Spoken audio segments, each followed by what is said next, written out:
Hi everyone, my name is Brendan Houdek and I'm an instructor at New York Speech Coaching here in New York City, bringing you another episode of Voice Breakdown, the show where we teach you how to imitate some of the most iconic voices.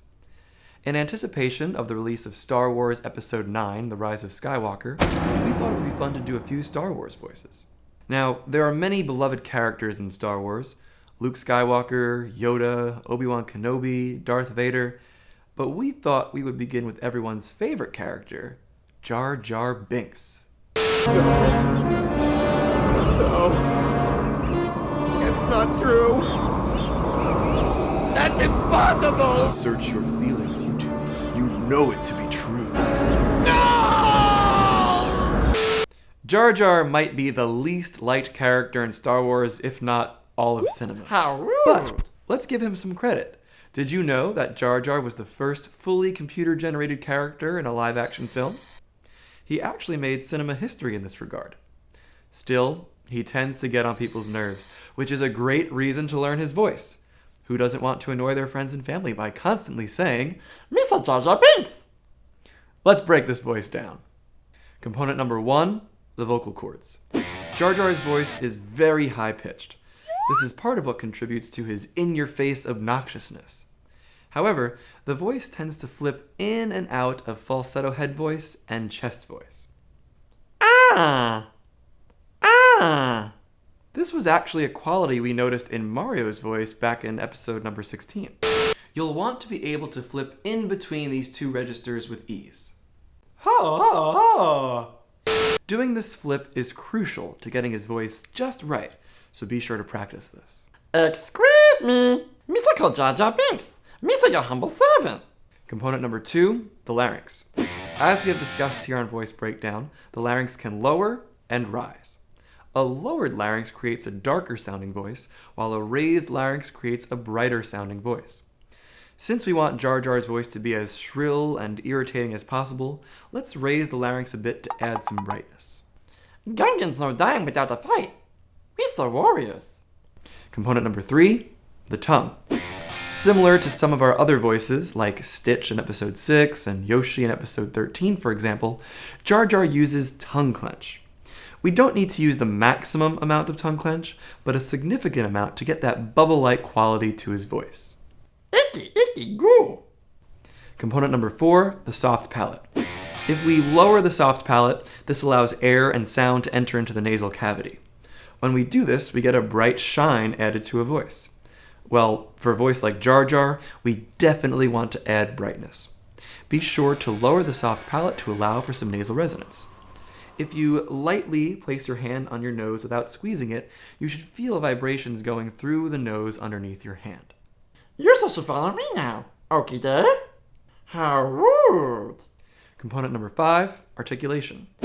There are a few words and sounds that Jar Jar pronounces differently. First, he tends to add the sound "sa" after pronouns. So instead of saying pronouns like me, you, we, and they, he would say Meesa, yousa, weesa, and theysa. What the Meesa saying? You're supposed to follow me now. Okie there. Secondly, he often stops some of his fricative sounds. Simply put, fricatives are sounds that can be continuously held out, such as f or f. Some select fricative sounds, such as f, v, and v, get stopped by Jar Jar. This means that he produces them as sounds we call stops or plosives. Stops or plosives in English are p, b, t, d, k, and g. For voiceless th, he says t. This would make the word think sound like tink. For voiced th, v, he says a d. This would make they sound like day. His v sounds are often produced as b, making very sound like berry.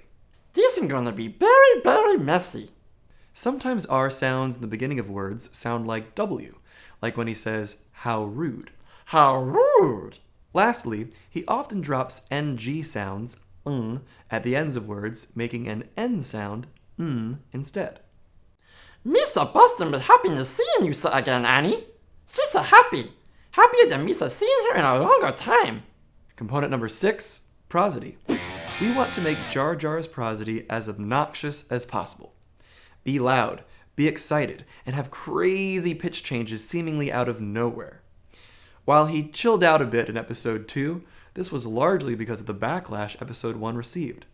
The real Jar Jar we know and love is the Jar Jar we see in episode 1, always not being able to read the room and just being as silly as possible. This might be a good time to also mention some of his catchphrases. These include moi moi, Moi moi.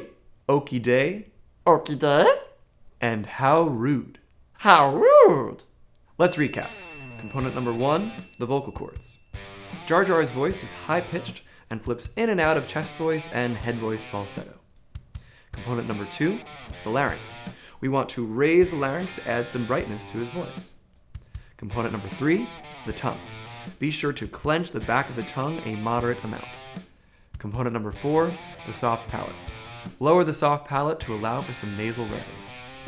Component number 5, articulation.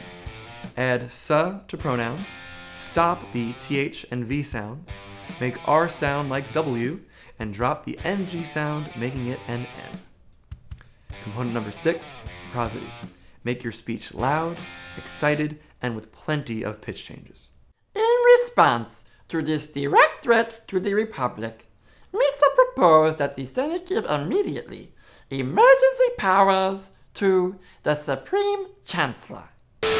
You should come see me in Star Wars Episode 9. Okie day? Thank you for watching New York Speech Coaching's Voice Breakdown, Episode 28. Be sure to check out future episodes of Voice Breakdown. The show where Meesa teaches Yusa how to imitate some of the most iconic voices, okie day? See you next time.